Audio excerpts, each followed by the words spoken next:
As if recording a 170 musician album wasn't enough work on its own, we decided to go the whole hog and handwrite every single credit for every single musician for every single song on the album artwork. If you're wondering how and why, and you probably are, I'll show you how.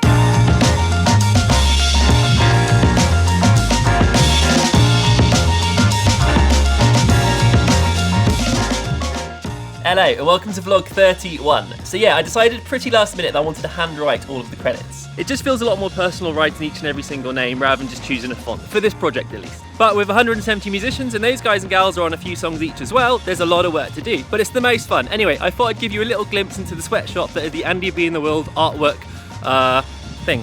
Plus, there's no age where you're too young or too old to enjoy messing around with Sharpies, right? Right?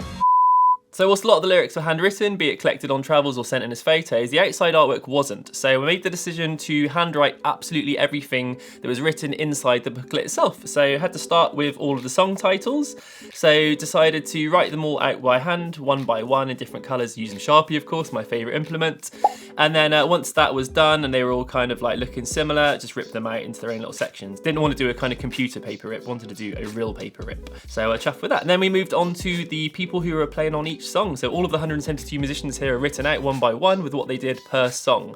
Obviously a lot of them were on more than one song, as I mentioned earlier, so it was a lot of work, but it was really good fun to see what everyone played and kind of reminisce on who did what on the project.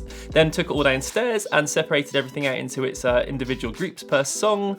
Obviously got lyrics and different bits for each one. So yeah, once they were in their little piles, we'd take a picture of them. You kind of decided to use the phone rather than the camera, so they had a little bit of gritty realness to them, didn't look too perfect. Had a bit of grain and stuff like that, and it looks quite cool. So then we took it all upstairs into Photoshop one by one, sort of separated the elements out and used the object selection tool on this to sort of select them out, because the black background made it quite easy to pick them out on most. A couple I had to do it manually, but it worked on 90% of them. Then took the selection, modified it and contracted it by around 2 pixels, seemed to be about the right amount just to take the translucent edge off. And then, yeah, copy and paste them and drop them into the booklet. Now, this isn't what the booklet looks like. So it would be a total spoiler alert if I showed you what the final result looked like. So this was when I was putting bits and bobs in and sort of getting it together, ready to lay out properly. But yeah, this is how they kind of go in, and then eventually they'd be, you know, the contrast would be pumped up and they'd be made to match. That black and blue bit at the top right is probably the start of how it was starting to look. But yeah, the final result is a lot more complete than that shows there.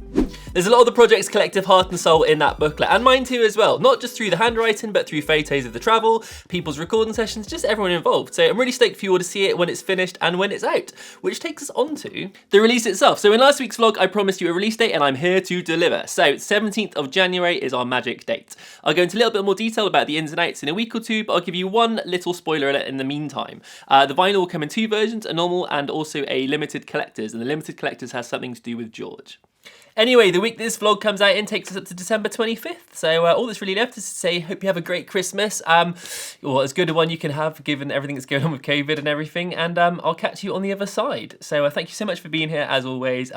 Please like and subscribe if you like what we're doing. And would love to just hear from you in the comments. Say hello, whatever you like. Anyway, take care, have a rad festive time, and catch you on the other side. Catch you later.